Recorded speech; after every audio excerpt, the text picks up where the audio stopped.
Hurricane Erin has weakened below tropical storm limits, or I should actually say post Hurricane Erin has weakened below tropical limits, and she now poses no threat to land, as we can tell.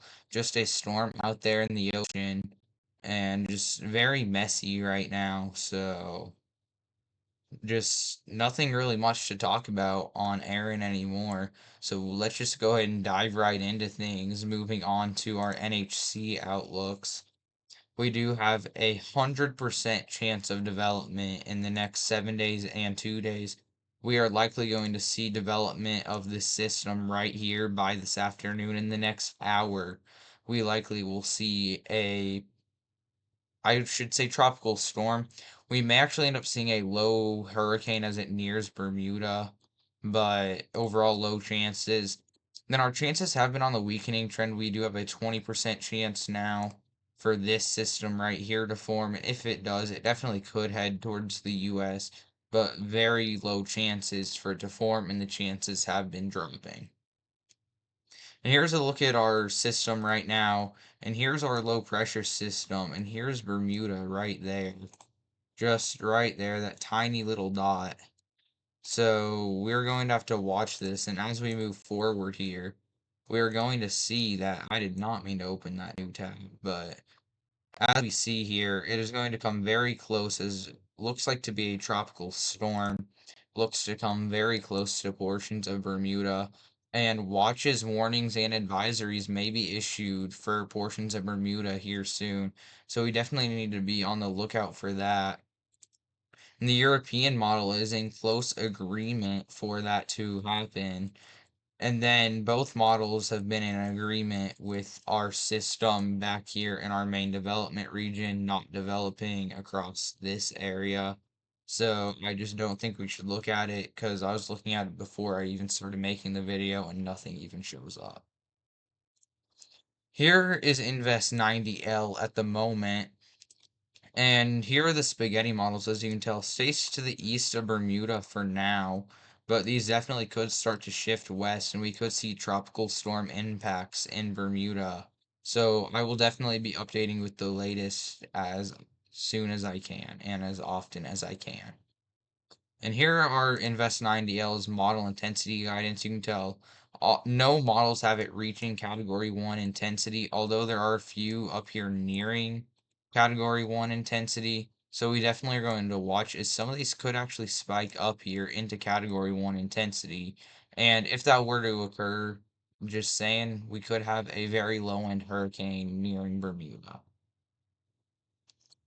Now, moving on to what we can expect in terms of temperatures, I went over this yesterday, but here we are here. You can tell we have a very large area in a below average, about a 60 to 70% chance of below average temperatures in this darkest blue area across here. And then we do have some above average areas with about a 80 to 90 up here in portions of Montana, Idaho, and Washington. And here, if we go and take a look at the GFS, here's what we can see here, pushing it forward throughout the week. You can tell high temperatures across this area may struggle to climb out of the 80s, and we may even see some days that 70s are in the highs. As you can tell here, some days we do even struggle to get out of the 60s. So we definitely need to be watching this area closely, as these are going to be 20 to even 30 degrees below average for temperatures before it does look like heat is going to return by the start of September.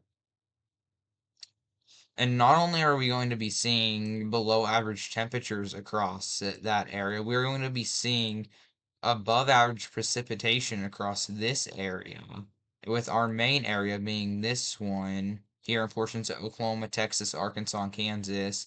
That is in our below average, but we do actually see well above average precipitation in our well above average temperature area. So it does look like it is going to be a wet week. And with that being said, the Weather Prediction Center has issued a day 3 slight risk of excessive rainfall into portions of Fort Smith, Arkansas, all the way back up into portions of Denver, Colorado. And I would not be surprised if we did get a moderate risk of excessive rainfall across this area at some point. So we definitely just need to be keeping an eye on this very closely.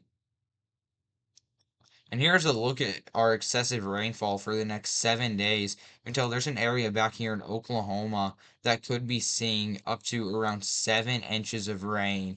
That could be catastrophic flooding. And we just need to watch that because, as you can tell, that's pretty close to Tulsa and Oklahoma City. It's kind of like right in between. So, some pretty big population centers in that area. And here is what the GFS is showing in terms of rainfall. You can tell here, there's a pocket here in portions of northeastern Oklahoma around 7 inches. So I will definitely be updating you with the latest as often as possible. I'm going to really try for daily updates. And I did think I would just show severe threats just because flooding. You can tell here this is for Oklahoma. And tornado and everything is at our zero pretty much. But I've put our flooding at a 7 for the upcoming week. Now, moving on to the severe weather side of things, we are going to actually see severe weather return today with a marginal risk from portions of Wyoming back into portions of New Mexico. No tornado risk, a 5% wind, and a 5% hail risk. We do have another marginal risk across portions of that same area pretty much, but this it does shift a bit further to the east and a bit further to the south, I guess you could say. But another marginal risk in portions of Colorado and Kansas tomorrow. No tornado risk, 5% wind and hail risk. And here's what models are showing for tomorrow, or I should say for today, and then we'll look at tomorrow.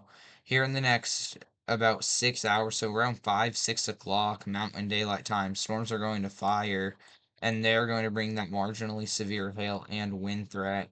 Now, I do want to say we could actually see probably a brief tornado across this corridor in portions of Wyoming and maybe into portions of Nebraska and northeast Colorado. I do think we do need to be watching this area closely because I do think there definitely is the chance with that high terrain that we do see a brief tornado threat. And here's what it can look like for tomorrow. And as we move forward, we're going to see more storms form across those same areas. And so we're gonna have to watch a flooding threat for tomorrow too. And then our flooding risk really begins moving into late Sunday across portions of Oklahoma. As you can tell, storms are going to be pushing into the area, and it is going to be non-stop rain for about a week. And here is what the GFS is showing for portions of our upcoming week. I do not know why it did that, but here it is. This is our jet stream here. So let's go and take a look here, moving it forward. We see here that our jet stream is going to return south, and that is a rare occurrence, and it has been throughout the summer. But we also do look to maybe get a shortwave trough develop here, and a jet off the Rockies could bring a severe weather threat as we move throughout the work week. And we're going to see a few shortwave troughs in the coming weeks as we go into portions of September. And I do think we could see a few significant severe weather events in portions of the plains as we move forward. So we're definitely going to have to be keeping a very close eye on it as we move forward. Let me just adjust my camera a bit. There we go. And so, like I said, that jet stream is going to start to move a bit further to the south, and it does look like shortwave troughs are going to start to develop as we move through September. So we definitely need to be watching them closely. And here's what radar may look like here. And as we move into the upcoming work week, you're going to see terraining thunderstorms across the same areas about every day. So we definitely need to watch it. We could even see some isolated severe risks someday. So we're definitely going to watch. I do think damaging winds and large hail would be the main threats this week, but obviously a brief tornado cannot be ruled out in some place. And the European model is going to be agreeing with this as we move it forward here, that our jet stream is going to start to return to the south. And if we go ahead and put this on 0Z actually, so we can bring it out farther, jet stream starts to return south with some shortwave troughs as we go through September. late August into early September. So we're definitely going to watch it closely. And here is what the European model is showing in terms of rainfall. And you can tell it is showing those terraining thunderstorms across the same areas for the next week. And I would not be surprised if we see some considerable flash flood risks. And if we see a flash flood emergency, potentially, you can tell we may actually see Friday a very, very intense line of damaging winds push through. And so this is something that we definitely need to be watching. So I will definitely be updating with the latest as we go throughout our week. But it does look like the plains are about to heat up, not only with rain, but with severe weather.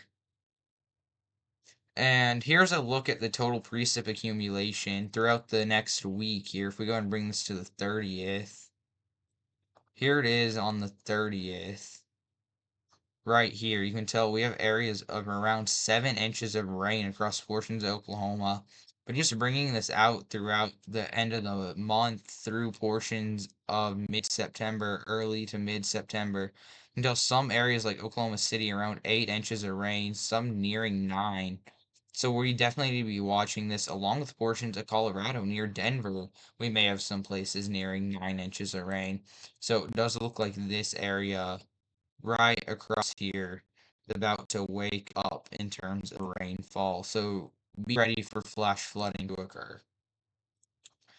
And I just wanted to show you guys how close we are to 1,150 subs. We're almost halfway to 1,200. We just hit 1,100 the other day.